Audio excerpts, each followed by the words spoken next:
So I know that there are a lot of people out there that are a huge fan of the brand Christian Dior. And of course, while the main releases like Dior Homme, Dior Homme Intense, Fahrenheit, so on and so forth, they get a lot of play. There's also the Maison Dior collection, which used to be called the La Collection Privée. Here we have a brand new fragrance composed by their in-house perfumer, Francis Kirkjohn, an amazing individual. This one is called Dioriviera. I'm excited to give you my thoughts on today's first impression, so make sure to stay tuned.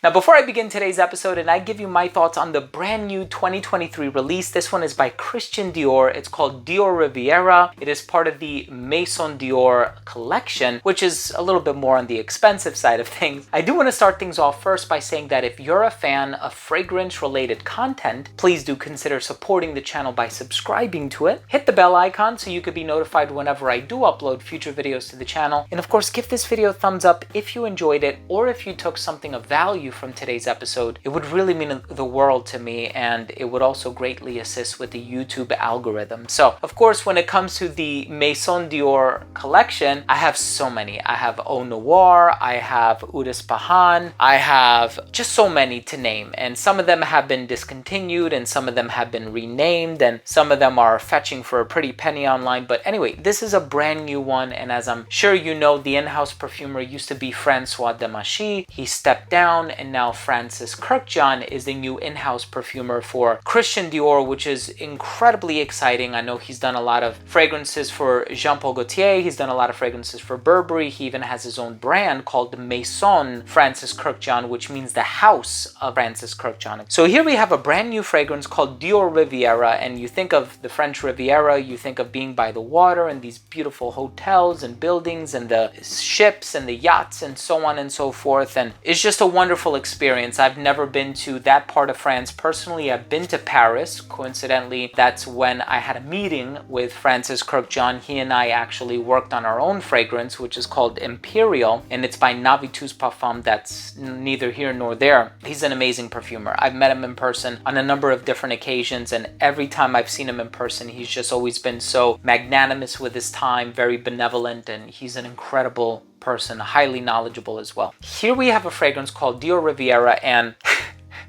when I first smelled it, I thought to myself, am I getting coconut in this, right? Like, it smells kind of tropical. It smells different. It smells very light and airy, but it still has this density about it, right? Not light in terms of it being ethereal and wispy, but light in terms of it being more on the effervescent side of things, it being more of summer weather, seasonally appropriate type of a fragrance is what I'm trying to suggest here. So I looked at the note breakdown and it's pretty simplified. It says green notes, fig, and rose. Now, fig is a fantasy note in perfumes. There's no such thing as real figs in perfumes, I should say. So this is a fantasy note, and interestingly enough, you know, you smell this one, and it actually reminds me a little bit of coconut, like the fleshy coconut, and that's because a lot of coconut ingredients are used in the synthesis of a fig accord. So it has this fruitiness, it has this ripe quality about it. It does have a tendency of leaning a little bit tropical at times, and it's like, okay, this is the type of fragrance that would be conducive to be worn in a hot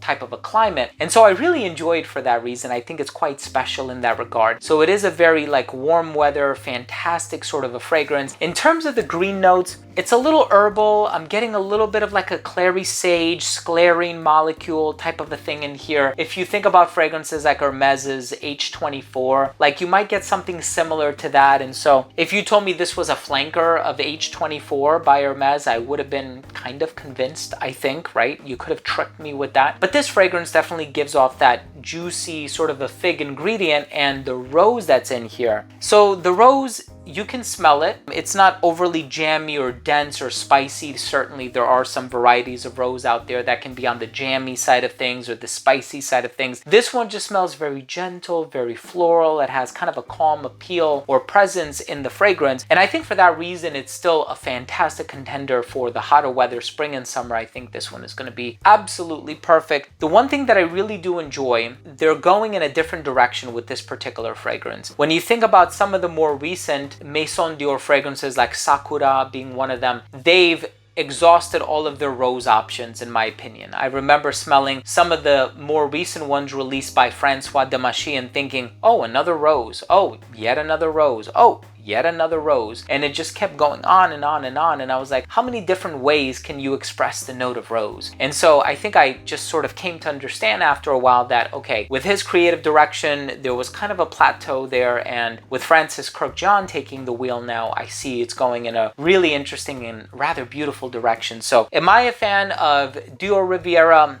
Absolutely. Do I think this is the best fig-based fragrance on the market? I don't think so. I love fragrances like Philosopos by Diptyque. I love Purple Fig by Wilhelm. I love so many other fig-based fragrances. And to me, this is kind of like H24 Parfum by Hermes or something like that. It's kind of in that vein, right? So drop your comments down below and let me know, do you get a similar vibe from this one? For those of you who have had the opportunity to try this brand new 2023 fragrance, do you like it? Like, is this one that's to your liking? I would imagine that because it contains some ingredients, rose, fig, that maybe are not mass appealing in a sense. Maybe not everybody likes a rose-based perfume. I'm always curious to hear, like, what are your thoughts on Dioriviera by Maison Dior? I personally think it's a solid fragrance. I don't think I would call it a holy grail fig fragrance, but I do think it's really nicely balanced, and the blend of ingredients is actually really, really nice. And I like how it has that air of modernity about it with those green ingredients, which I think includes a little bit of like a clary sage, a little bit of like a lavender, even perhaps some agreste accords in there. So it's a wonderful fragrance. I don't think it's going to be everybody's cup of tea. It is warm weather leaning. The longevity on it is actually pretty good. I got about 8 hours on my skin. Projection was great for the first hour of application where it radiated within an arm's length. But try it on your own skin. See if you can get a sample of it somewhere. I'm sure there are places online that are decanting it. If I find any links, I'm going to drop them down below. And I also want to give a very special shout out to my friend Chris from the channel Casual Fragrances. He's actually the one that sent me this official sample. So Chris, if you're watching, thank you so much for the generosity. I appreciate you sending this to me. You totally didn't have to, but the fact that you did send it to me really means a lot. So thank you for that. Hey,